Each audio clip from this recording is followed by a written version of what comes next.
আসসালামু আলাইকুম বন্ধুরা, কেমন আছেন? আমি গনি খান, আপনাদের সবার প্রিয় স্বাস্থ্য সম্পর্কিত চ্যানেল বেটার হেলথ বাংলা থেকে। আজকের এই ভিডিওতে এমন একটি গুরুত্বপূর্ণ পুষ্টি উপাদান নিয়ে আলোচনা করতে যাচ্ছি যা আমাদের শরীরের জন্য অত্যন্ত প্রয়োজনীয়, তা হলো ভিটামিন ডি। আমরা অনেকে জানি ভিটামিন ডি আমাদের শরীরের জন্য অনেক উপকারী, তবে কতটুকু আমরা জানি ভিটামিন ডি পাওয়া যায় এমন খাদ্যগুলি সম্পর্কে আজকের ভিডিওটি দেখার মাধ্যমে আপনি জানতে পারবেন ভিটামিন ডি সমৃদ্ধ খাবারগুলি সম্পর্কে। তাই ভিডিওটি শুরু থেকে শেষ পর্যন্ত দেখুন। বিশেষ করে আমার যেসব দর্শক বন্ধুদের হাড়ে ফ্র্যাকচার অথবা ব্যথা আছে, কারণ ফ্র্যাকচার হলে ভিটামিন ডি প্রচুর পরিমাণে প্রয়োজন হয়। ভিডিওটি দেখে যদি ভালো লাগে তাহলে অবশ্যই একটি লাইক এবং সাবস্ক্রাইব করতে ভুলবেন না। আসুন প্রথমে জানি ভিটামিন ডি আমাদের শরীরের জন্য কেন এত গুরুত্বপূর্ণ। ভিটামিন ডি আমাদের হাড় দাঁতের স্বাস্থ্য বজায় রাখতে সহায়তা করে। এছাড়া এটি ইমিউন সিস্টেমকে শক্তিশালী করতে খুবই কার্যকর। ভিটামিন ডি শরীরে ক্যালসিয়াম শোষণে সাহায্য করে। বিশেষ করে ভিটামিন ডির অভাব হলে হাড়ের সমস্যা এবং ইমিউন সিস্টেম দুর্বল হয়ে যেতে পারে।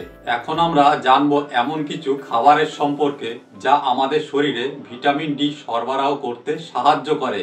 প্রিয় দর্শক, আমাদের চ্যানেল বেটার হেলথ বাংলা সম্প্রতি 800 সাবস্ক্রাইবার পূর্ণ করেছে। আমি সত্যি খুব আনন্দিত এবং আপনাদেরকে ধন্যবাদ জানাই, বিশেষ করে যারা এই পর্যন্ত আমাদের সঙ্গে ছিলেন।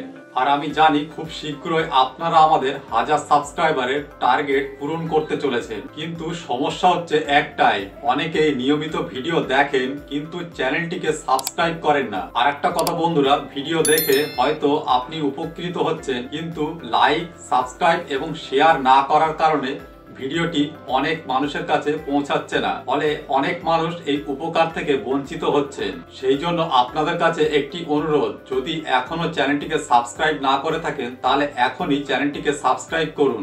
নাম্বার 1 হচ্ছে দুধ এবং দই। দুধ ভিটামিন ডি এর ভালো উৎস। অনেক ব্র্যান্ডেড দুধে ভিটামিন ডি অ্যাড করা থাকে, ফলে দুধ পান করলে আপনি আপনার শরীরে ভিটামিন ডি এর পরিমাণ বাড়াতে পারেন। এছাড়া দইও ভিটামিন ডি সমৃদ্ধ একটি খাবার। নাম্বার 2 হচ্ছে ভিটামিন ডি সমৃদ্ধ সয়া মিল্ক। আপনি যদি নিরামিষ ভোজী হন তাহলে সয়া মিল্ক খেতে পারেন। সয়া মিল্কের মধ্যে প্রচুর ভিটামিন ডি থাকে যা শরীরের জন্য খুবই উপকারী। বিশেষ করে যাদের গরুর দুধ খেলে প্রবলেম হয়, মানে ল্যাকটোজ ইনটলারেন্সের মতো সমস্যা হয়, তারা সয়া মিল্ক খেতে পারেন। তবে থাইরয়েড থাকলে সয়া মিল্ক অ্যাভয়েড করবেন। নাম্বার 3 হচ্ছে বাঁধাকপি। বাঁধাকপিতে প্রচুর পরিমাণে ভিটামিন ডি রয়েছে। এছাড়াও রয়েছে ভিটামিন সি এবং ভিটামিন কে। ভিটামিন সি থাকায় ইমিউন সিস্টেমকে শক্তিশালী করে এবং ভিটামিন কে ও ভিটামিন ডি হাড়ের স্বাস্থ্য বজায় রাখে। নাম্বার 4 হচ্ছে মাশরুম। মাশরুম একটি ভিটামিন ডি সমৃদ্ধ খাবার। বিশেষ করে মাশরুম যদি আপনি সানলাইটে শুকোনোর সুযোগ পান তবে এই মাশরুমগুলোতে ভিটামিন ডি এর পরিমাণ বাড়ে। নাম্বার 5 হচ্ছে মাছ। ভিটামিন ডি পাওয়া যাবে এমন খাবারের মধ্যে মাছ রয়েছে, বিশেষ করে ফ্যাটি ফিশ যেমন স্যালমন, সার্টিন, ম্যাকরেল। এই মাছগুলি ভিটামিন ডি এর দারুণ উৎস। মাত্র 1 পিস স্যালমন মাছ থেকে আপনি 700 ইন্টারন্যাশনাল ইউনিট ভিটামিন ডি পেতে পারেন। নাম্বার 6 হচ্ছে ডিম। ডিমও ভিটামিন ডি এর একটি ভালো উৎস। ডিমের কুসুমে রয়েছে ভিটামিন ডি। প্রতিদিন আপনি 1টি থেকে 2টি ডিম খাওয়ার মাধ্যমে আপনার দৈনন্দিন ভিটামিন ডি চাহিদার একটা ভালো অংশ পূরণ করতে পারেন।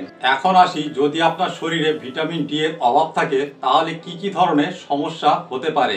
ভিটামিন ডি এর অভাব হলে আপনি নানা রকম শারীরিক সমস্যার সম্মুখীন হতে পারেন। এটি যেমন হাড়ে ব্যথা সৃষ্টি করতে পারে, তেমনি ইমিউন সিস্টেমকেও দুর্বল করে দিতে পারে, যার ফলে সহজে ইনফেকশন হতে পারে। এছাড়া মুড ডিস্টার্ব যেমন ক্লান্তি এবং ডিপ্রেশন হতে পারে। প্রিয় দর্শক, আজকের ভিডিওটি কেমন লাগলো? আশা করি আজকের তথ্যগুলি আপনাদের কাজে আসবে। আপনারা যেসব ভিটামিন ডি সমৃদ্ধ খাবার খাচ্ছেন তা শেয়ার করুন আমাদের কমেন্টে। আর যদি আপনি মনে করেন এই ভিডিওটি আপনার বন্ধু ও আত্মীয়দের জন্য সহায়ক তাহলে এই ভিডিওটি শেয়ার করুন। সাবস্ক্রাইব করতে ভুলবেন না, কারণ আমরা নিয়মিত স্বাস্থ্য সম্পর্কিত এমনই দরকারি ভিডিও নিয়ে আসি। দেখা হবে পরের ভিডিওতে। ততদিন পর্যন্ত সুস্থ থাকুন, ভালো থাকুন।